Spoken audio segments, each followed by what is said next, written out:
sa aming pag-uusapan. Open our hearts, Lord. In Jesus' name, Amen.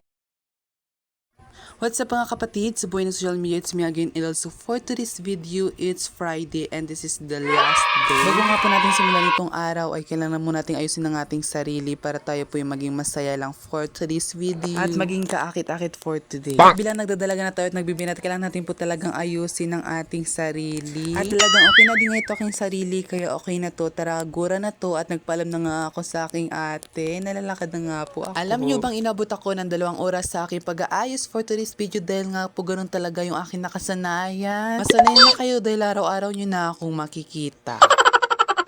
So, hello guys. So, as you can see guys, naglalakad na ako and papunta na ako mga kapatid sa school. And of course guys, nilalakad na ako ngayon. And yun guys, nakikita nyo guys na mag-isa ako. And talagang always yun guys na mag-isa. So, ngayon nga guys is last day of the last day. Joke lang guys. Ngayon nga Friday. So, ngayon guys is last day sa school. Ano pa na explain? Basta ngayon guys ay Friday. So, syempre guys, ito yung nagpapamotivate sa akin na pumasok today kasi nga ngayon ay Friday. So yun nga guys, maglalakad ako. And let's go. Samahan mo ako. Ipagpatuloy nga po natin ang ating paglalakad for today's video at malapit na din nga po ako talaga sa school at talaga may akit din nga po talaga akong pabundok-bundok ngayon. May daan na kaming bahay talaga dito ay akala nga namin po talaga ay diskuhan dito ay talaga mapapasayaw kami. Pero ang totoo pala ito ay hulugan ng piso. Basta't hulugan siya ng piso, di ko na alam ang tawag doon. So ayan, kung nakikita nyo nga po talaga ay may aswang nga pong sumusunod sa amin. Inatatakot na din ako sa mga oras na yun kung sino bang aswang na yan at talaga magubat-gubat pa nga itong dinadaanan ko. Kaya sabi ko, bahala ka na lang self.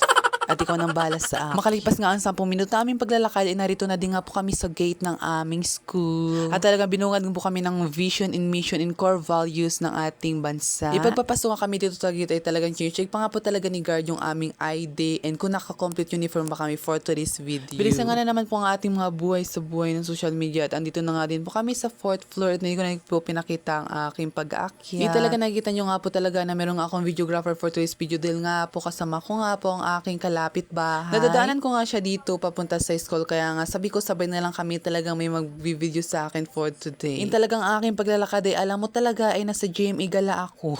Abay nyo talaga ma-face talaga napakapag-twerk na talaga ako. Ginawa ko yan nga talaga guys at talagang free na free akong gawin dahil nga po wala tapat ka estudyante ngayong oras. 30 pa lang ito ng umaga yan dito na nga po talaga kami sa school talaga napaka-good student namin. Abay nakita nyo talaga napaka-bakante itong upuan. Kaya sa mga gusto mag-alay free kayo ay talagang pang-alas 5 talaga yung aral nyo. Nakikita nyo naman talaga yung highway na yan, talagang wala talaga mga estudyante, kaya't nga langgam wala ka makikita. At may nakikita ka ba dyan? Wala talaga, mga ilaw lang yan ng kababayan ang iyong nakikita. Ito na talaga yun, mukhang talagang alas 6 na talaga ngayon, talaga magsisipagdatingan ng mga estudyante namin for today's video. Abay kung ako lang talaga ang sekretary, talagang absinan ko na talaga kayo sa kakalit. Hindi rin ako talaga makakapag-video ngayon ng maayos dito sa classroom dahil nga po bawal yung cellphone or lang pag-video nga guys sabang nagka-class si teacher. Akala ko pa talaga magpunta dito sa school para makinig. Abay talagang ginawa nga na to talagang tulugan. Charis. Oras na ito ng break time kaya ito talagang oras nila para matulog at para makapagpahinga yung kanilang mga utak. Fast forward na nga po mga bibi ko talagang alas 12 na nga po talaga ito ng hapon. Talagang uwi na nga po itong mga MERS nga. Buti na lang nga po talaga late na nga po kami nakauwi dahil kung hindi kami talagang 60 ka na naman kami ito sa paglabas para naman kami talagang sardine. By the way, hanggang dito na lang nga po aking video. Maraming salamat sa inyong panonood. Patuloy po tayong magkarap. Sa lahat po ng aking mga kabataan ng katulad ko din po viewers, isipin po natin sa pag-aaral dahil lahat po ito ay malalagpasan natin mga kayanin po natin. Abay maraming salamat po sa patuloy niyo pong pag-support at panonood sa aking mga videos. Sana patuloy po tayong bigyan ni God ng kalakasan.